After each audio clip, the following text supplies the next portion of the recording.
Amazing. Hey everyone, my name is Dan Shimolinski. People like to call me Shimmy, and you can too. I am a bassist, sound designer, and composer living in Los Angeles, and we are back checking out yet another library from the Hybrid Cinema series. Now, we've been living a lot in this zone here. We did analog modular percussion, sub-hits, ear candy, and strums, and today it is my distinct pleasure to introduce you to booms and hits. One thing I've noticed just, like going through all these sounds are how essential percussive elements are to the modern film score. It is everywhere. I mean, it's so reliant on keeping things moving, creating suspense, creating attacks, creating drama. Everything we've covered in the Hybrid Cinema series has been a percussive element, and this library is no exception. Analog modular percussion focused on the tippy-tappies, the pops, the bloops, the bleeps to kind of keep things moving in a sequence, that kind of modern cinema backbone of creating suspense and motion.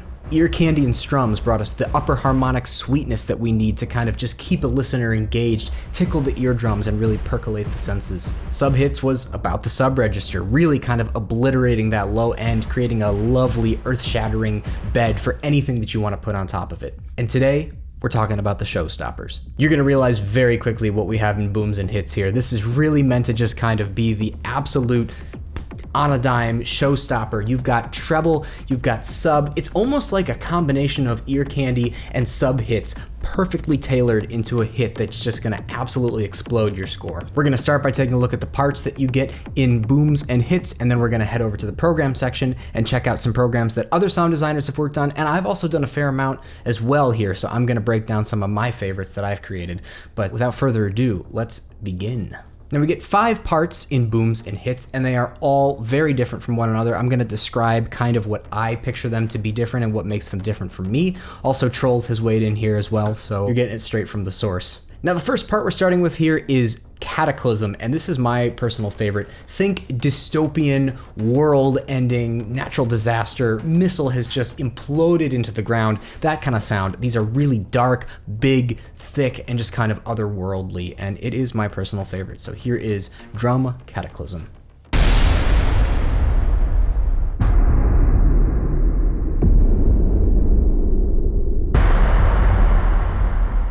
Very dark, lots of trail, basically like something impacting the ground.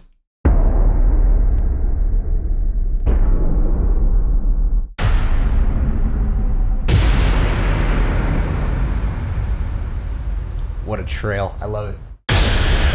Whew. A little bit of chirp.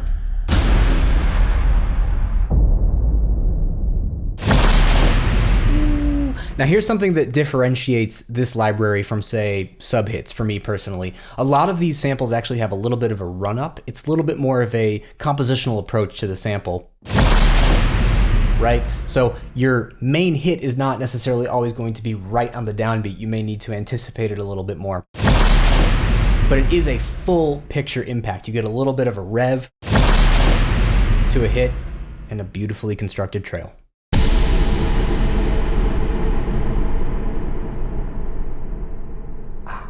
It's just like the thing has hit the earth and it's just everything is falling around it. Very, very imagery focused. That's another big differentiator too, is I definitely get imagery from every single one of these parts. Sub hits is a little more just like your meat, your beef, you can put it wherever you need it. This is like, I get imagery from this sound. Yeah, it's very cool.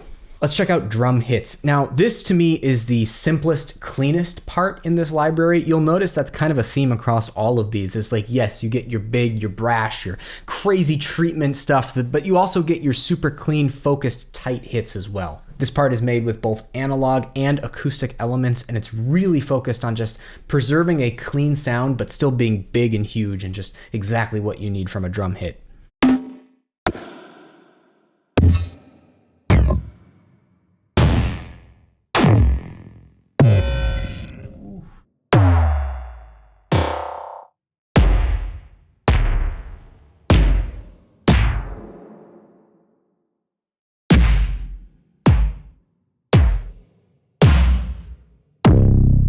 Oh.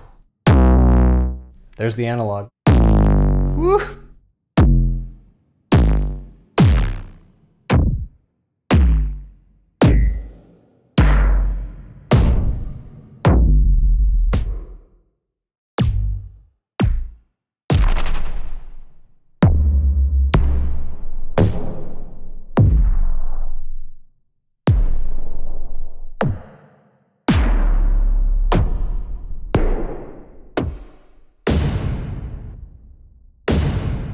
I'm just picturing like a warehouse or something, you know, like the imagery is really strong with this library.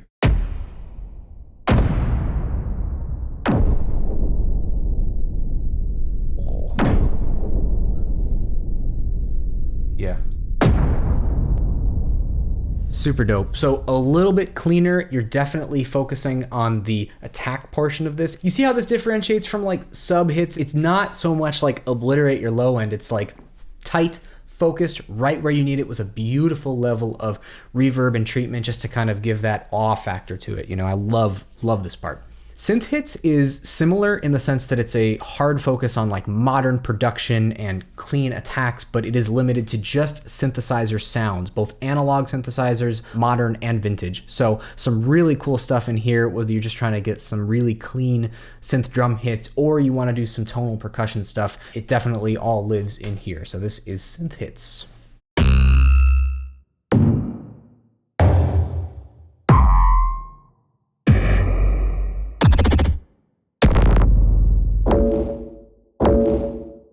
Wow. Sounds like almost like a telephone beep, but like through some kind of crazy treatment. That would be a really cool one note stretch.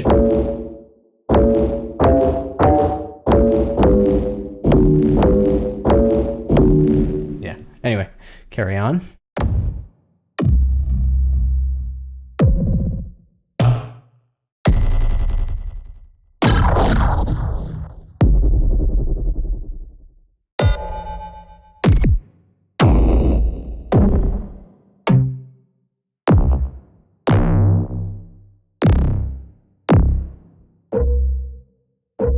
I like that one.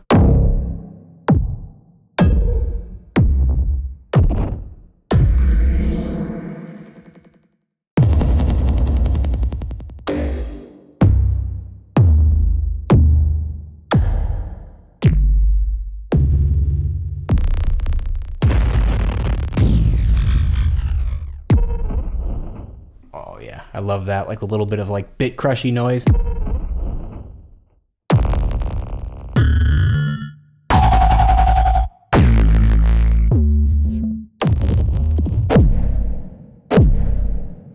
So cool. So yeah, I mean, as we talked about, you know, a lot of this stuff sounds great out of the box. Parts like Cataclysm and kind of what we talked about with sub hits, just great out of the box, perfect treatments. Hits and synth hits are slightly more blend friendly. So you could definitely take any of these parts and give some weight to some other part of a larger hybrid instrument. Yeah, you get everything you need and more. As I just said, you know, this library is a little more compositional in style. A lot of these do have kind of a lead in to the hit. It's a more like start, middle, end kind of construction to the sample. Well, this is an entire part of that. This is super rolls. Think giant transitions leading into a scene, kind of ending a piece, moving from one vibe to another. This is just perfect stuff for that and super useful. Let's check it out.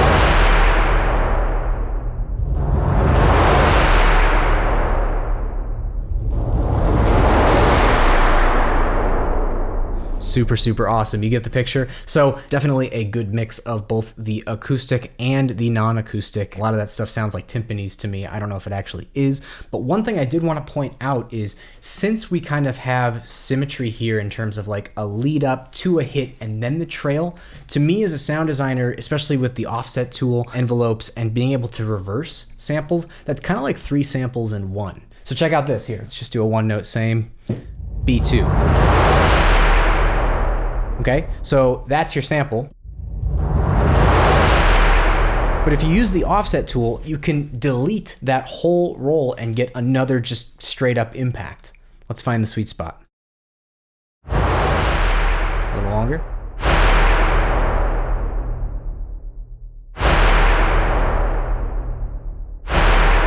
Oh yeah, isn't that sweet? So maybe just a little bit of a hiccup before the hit, or just, straight on it. Let's go deeper. That's a little bit past the trail, but... So that's a cool sound in and of itself. And then the other thing you can do is, say you want to just reverse the play and have the impact and have the roll be the trail instead of the treated trail that's already there. So let's see what that would sound like. Okay. Hold on. Right? So you can actually treat the roll part as a trail if you're reversing it, which is a kind of cool effect. It would be really, really cool through, say, like a shimmer reverb. And then you can always, of course, just use envelopes to kind of limit the hit itself with maybe a little bit of the trail just to see what that would sound like. So I'm going to use the offset tool to find just the hit. It's pretty cool right there. And then, right? So I can use an envelope to make it super short and punchy. So with this part, in my opinion, you get 3-in-1 sample, which is pretty cool. So don't be afraid to explore with your offset tool, see what it sounds like, picking out specific parts of a hit. The beauty of these, they are mirrored in a certain way. So that's a really cool way to get 3 hits out of 1 sample. And finally, let's check out tonal boomers. This is kind of a new type of impact boom. And when speaking to Trolls, he described it as modern trap music meets modern trailer scoring. That's pretty accurate in my opinion, but basically this is if you want your boom to have tonality to it. And these are actually kind of hard to create because preserving pitch while also having a slappy impact but a big boom sound is a lot of clever EQing, a lot of clever mixing. These are really, really fun to play with. So if you want your booms to have tonality to them and play with whatever your composition is, this is the part to go with. So this is booms tonal.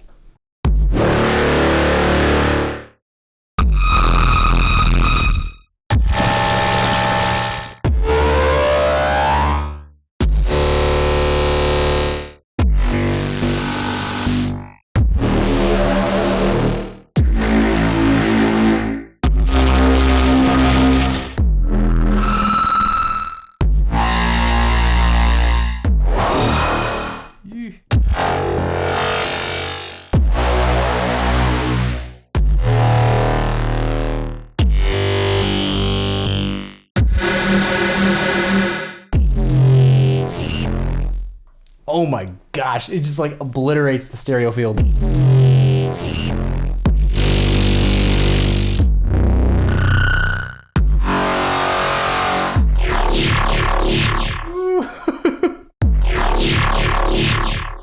Ear floss, right?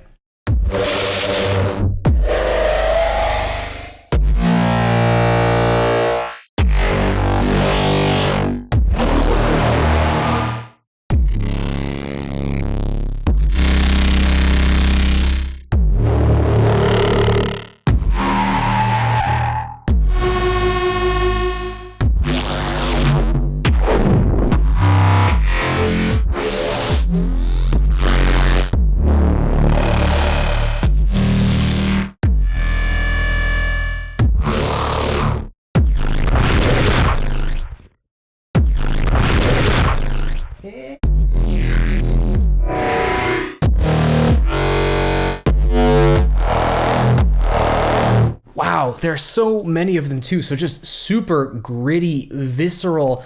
Oh my gosh, this is like sub-hits meets ear candy meets palindrome. I don't even know. I might have said that Cataclysm was my favorite. I lied. This is definitely my favorite. But, all of that stuff is ripe for, one key stretching and just getting really tonal, effective hits that just absolutely obliterate your stereo field. It's incredible. That's a super fun one. All right, let's pop over to the program section to see these parts in action. I did a fair amount of these. I'm going to start by doing the ones I didn't do, but I enjoy. And then I'll actually go back and break down some of my parts that I made for this library. But let's start with this one. This one's called Blood Red Drum.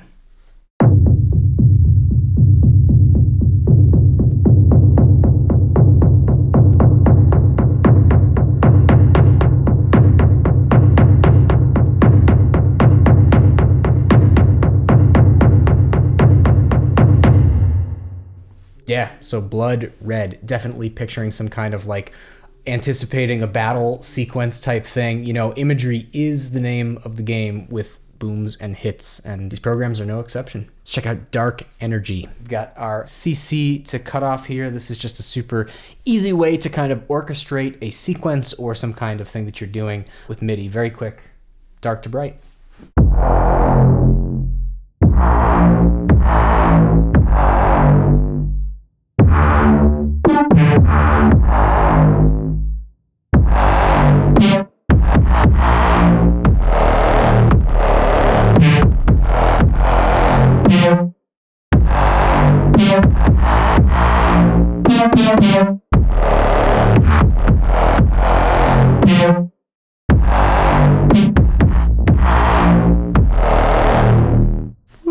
I love that. So that's definitely the more house music side of tonal boomers. We're using also a synth hit layer. Let's hear what that sounds like.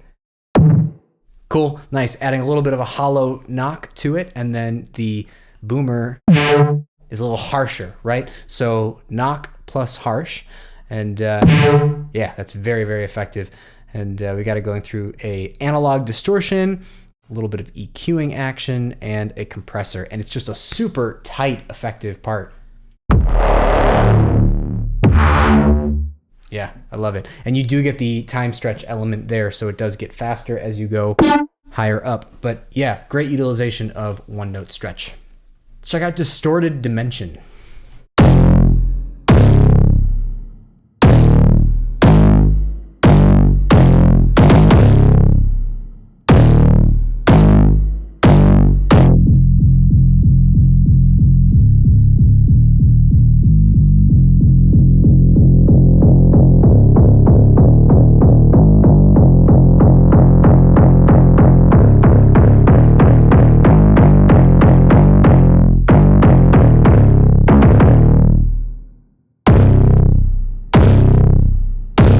I actually like it filtered down a little bit more.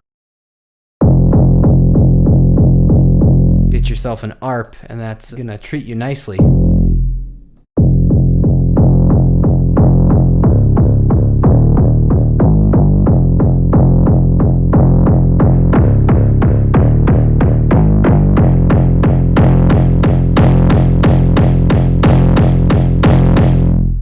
Yeah, very cool.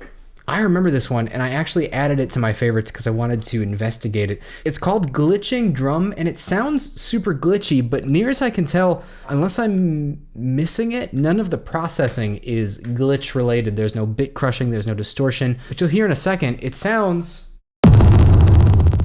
super distorted and flappy, and there's nothing in the matrix. So I was just curious to turn everything off and hear what these parts sound like on their own. This is a one key stretch over here. Yeah. So that's pretty... Is there some kind of hidden offset maybe happening? No? That's just what the part sounds like. Dang, wow.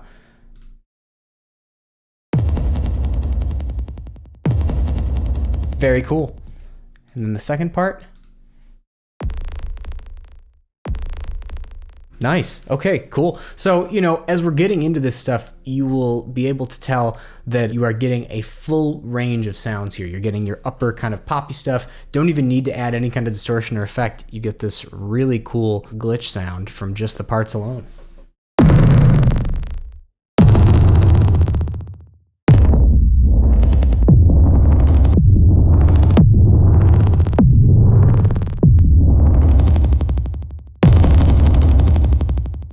Yeah, awesome. Let's check out Liers. This is using parts from my two favorite libraries, Cataclysm and Tonal Boomers, and then drum hits as well.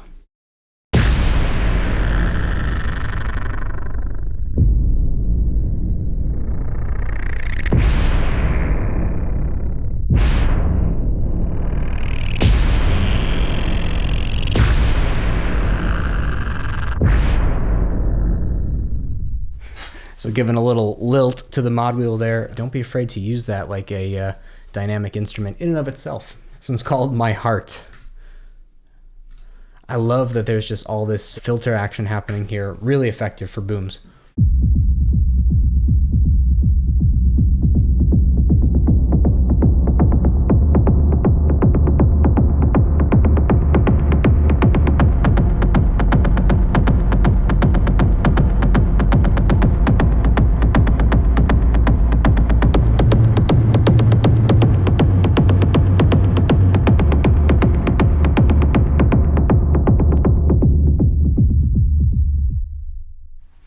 clean knock. What a clean attack. I mean, it's so hollow. It's so punchy, and there's so much body to it. It's just perfect. Let's check out Pitch Black.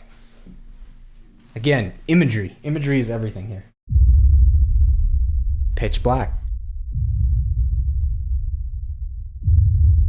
That shimmer reverb is no doubt putting in some work there, adding some atmos to it.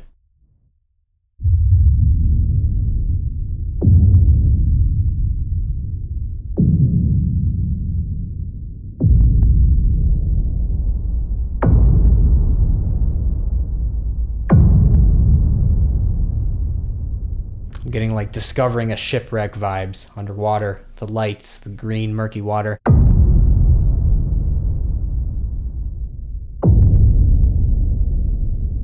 There it is. Let's check out Slap.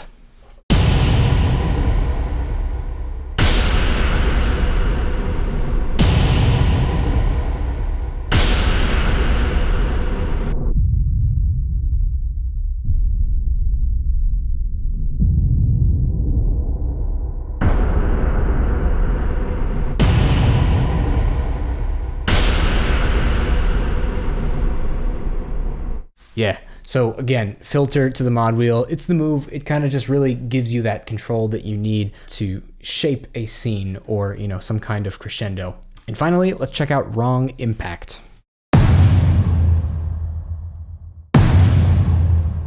I remember picking this one because I was just like, oh my gosh, it's the perfect start to finish impact. It has everything you need. It has a strong thud, perfect trail, just the right amount of body and low end information.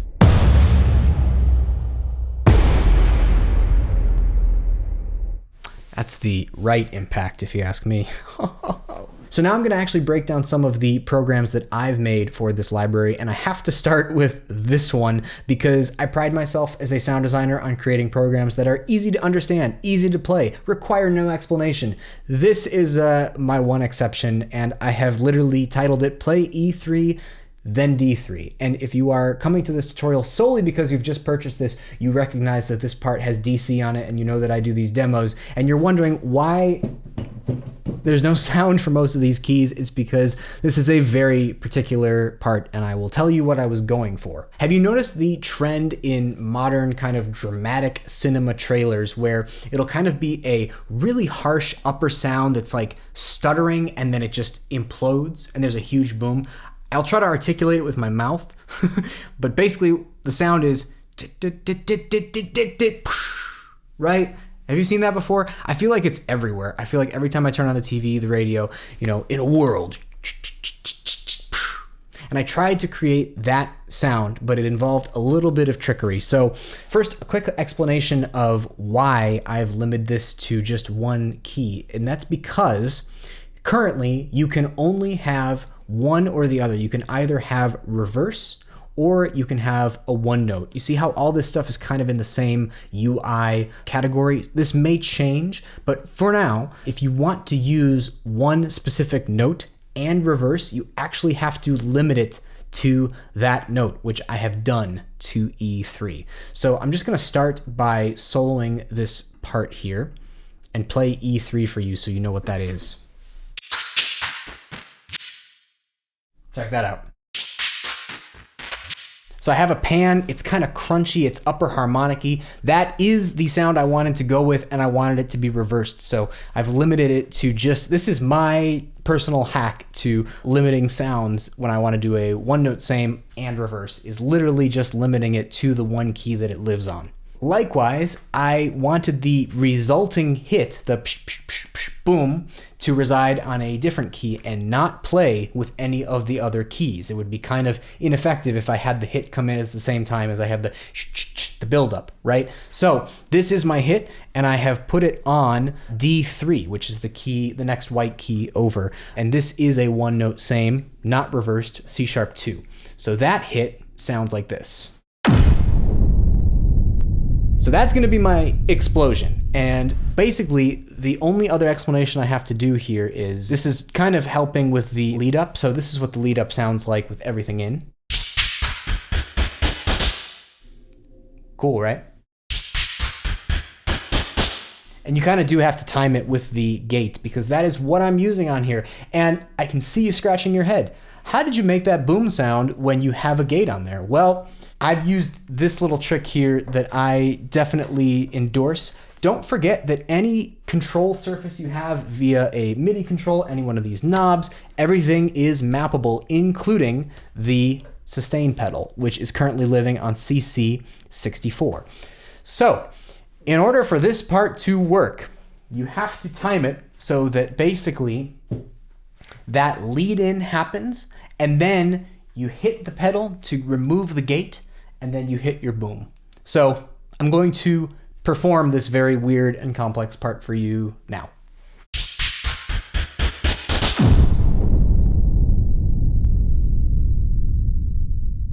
That's it. That's the sole purpose of this part. And basically, you see how that gate just dropped right out of there as soon as I switched the key? So it's kind of that reversey kind of crescendo into a boom, and I'm pulling that gate out of there immediately with just the simple depression of the sustain pedal. Now, you could of course assign that to a knob if you want to just hit a knob, or if you have a button. Anything that you can send a MIDI CC from would work for this, but that is my overly complicated 2-note riser to hit modern trailer sound. Hope you enjoy playing it. If you're in the mood for a sequence, let's check out Action Driver.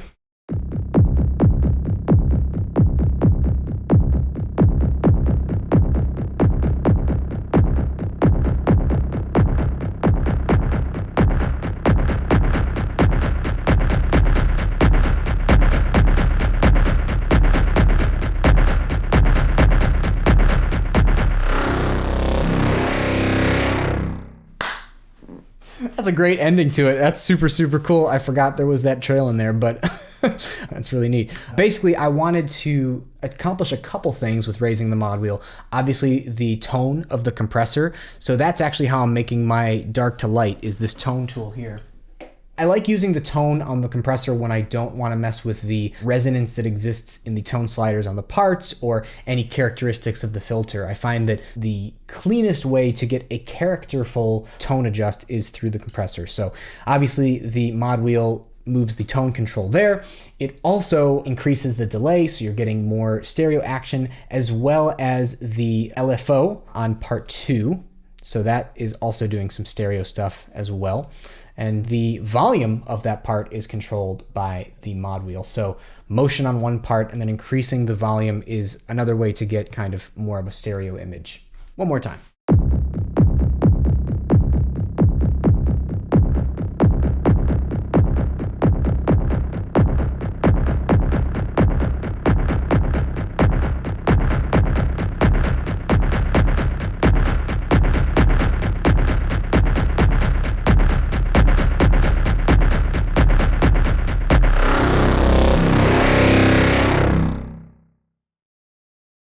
Amazing. Let's check out Bartok-like. This one, I definitely was thinking about Bartok pits, kind of a very orchestral sounding sequence, and it's really interesting how dynamic these parts are. I mean, I was able to find kind of a slappy pizzicato-y sound, kind of a bass sound, kind of a cello sound, almost like a hollow pipe kind of sound, and I mixed them all together, and I think the result is pretty cool. Check it out.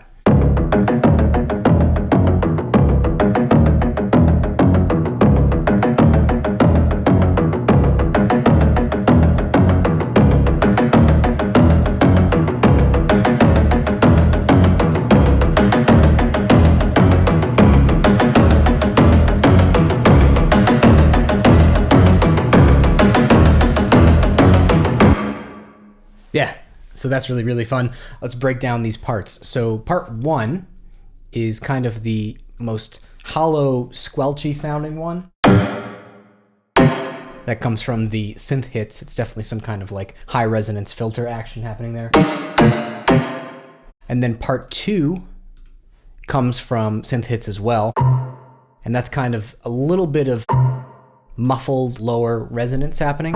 So the two of these together complement each other really nicely. That was kind of like my, I was thinking about like Blue Man Group and kind of like the pipe instrument. That's sort of where that's coming from for me. And then part 3 is just a little bit even more. This is, to me, adding more tonality and hollowness to the upper register. It's not as slappy, but it is kind of in that same zone. So all three of these together. Cool. And then part 4, that's the weight. That's the octave down. So I will solo that for you. And then all I'm doing with the CC wheel is changing the tone on the compressor, bring the gain up, and then doing the part 1, which is the slappiest to me. So it's kind of increasing the amount of attack that I get.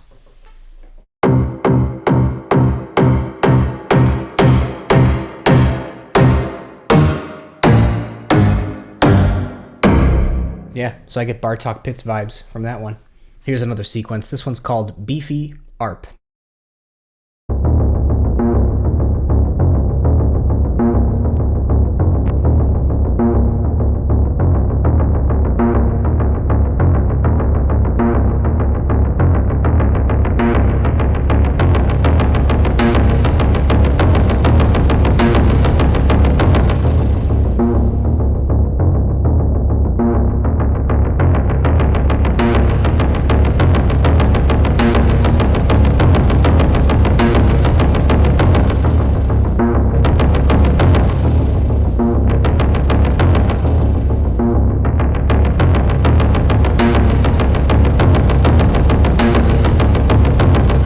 So meant to just be like earth-shattering kind of sequence vibes, and a lot of stuff happening on the CC wheel, but none of it's actually that too complicated. I'm going to the gain, so I'm just bringing up the volume of everything on the compressor, increasing distortion, making some EQ adjustments here. I don't know if you saw the motion when I clicked over to it, but this is what's happening here.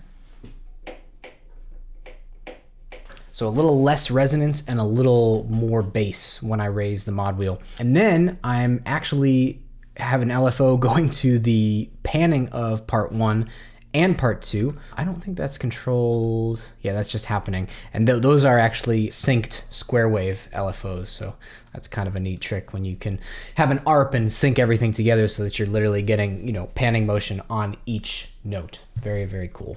Not much to this one, Dark Woosh. I just kind of picked my 3 favorite like trail sounds and basically used the offset tool on all 3 to get just kind of this ambient whooshing sound and then a little bit of slow attack so that I'm actually getting some kind of atmos out of the trails of these hits.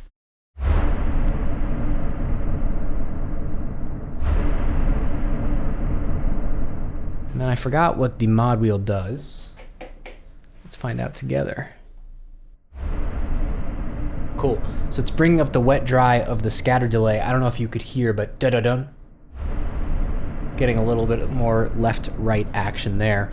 And also we have LFOs going to the parts once again, and I have the width of the stereo image. This is just a really great kind of end piece if you want to increase your stereo image. And yeah, that's just kind of a dark whoosh sound, but I think it is kind of an accent. It is a hit for me. I could definitely see this supplementing maybe a sub hit or some kind of other boom or hit from this library. Pretty fun. Play Me Tonally. Yeah, I actually started with one of the tonal boomers on this one. Started with part 3.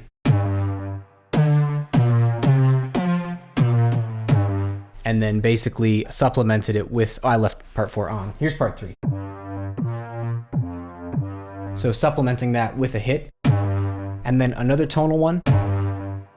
Kind of picked 4 parts that I thought were tonal centric and one note stretched everything through a chorus, through a Lexi reverb, and it kind of plays like a funky little synthesizer.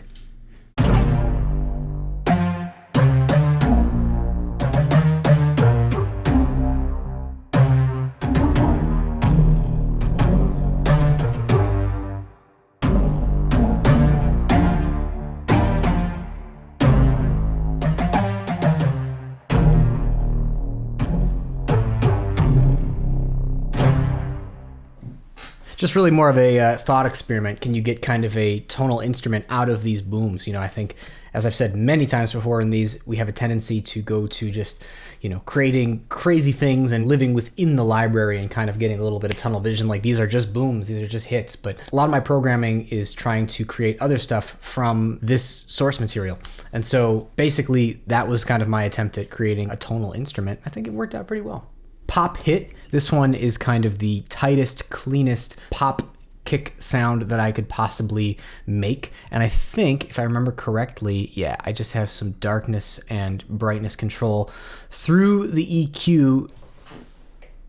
Yeah, bringing up the upper register of this, but it's just a nice, tight, punchy kick. Picked kind of 3 short sounds that I liked and then treated them with offset and a good amount of envelope on parts 2 and 3 to get just kind of a nice punchy pop hit. Sounds like this.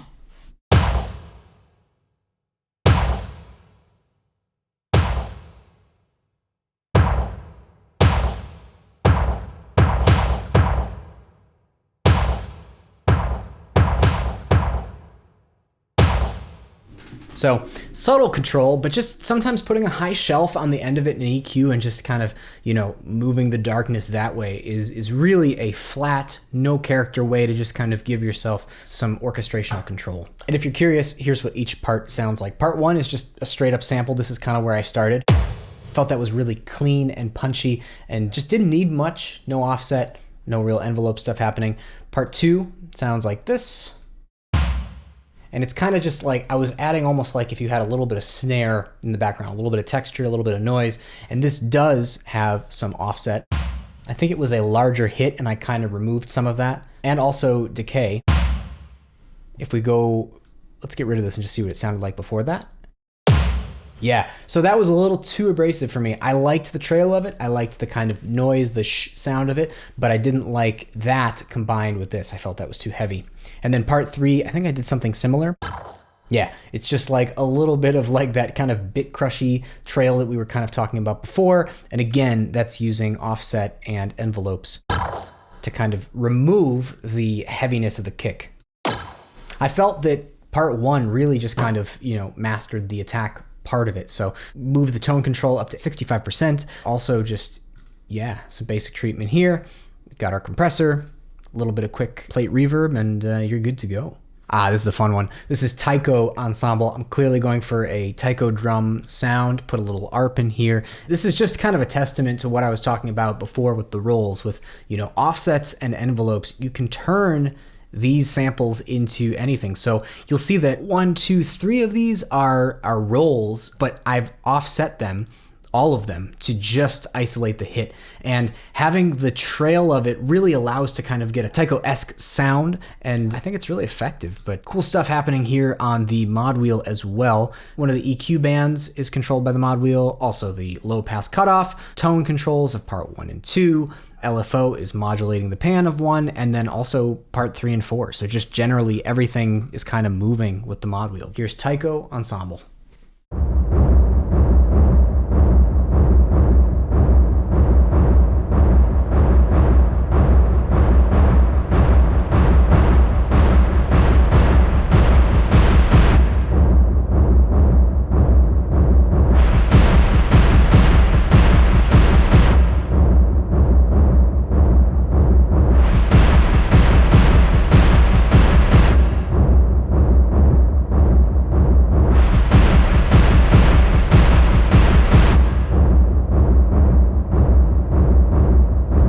Doesn't that sound like a taiko ensemble kind of far away and it gets a little closer?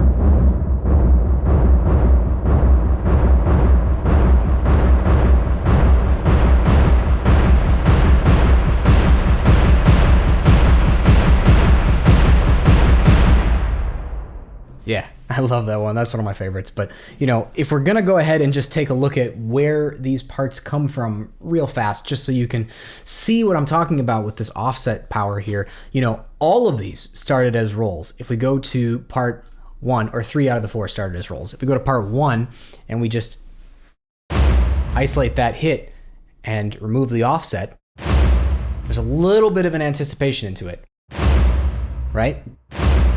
but that offset allows to just kind of isolate the hit itself.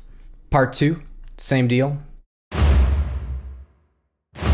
There's a little bit more, there's a little more lean into it. And I did leave a little bit of the anticipation, because that kind of, to me, the character of an ensemble is you're gonna not have everybody being dut, dut, dut. You know, maybe some come a little bit later, some come a little bit earlier, and the hit is just kind of this multi-part ensemble sound. And then part 3 has the most offset. I think this is just a legitimate roll without it.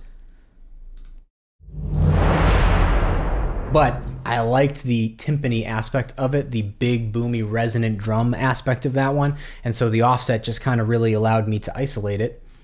We'll reload it here so I can get exactly what it was. Just the resonant trail from that. So all of these together, plus just one straight up synth hit.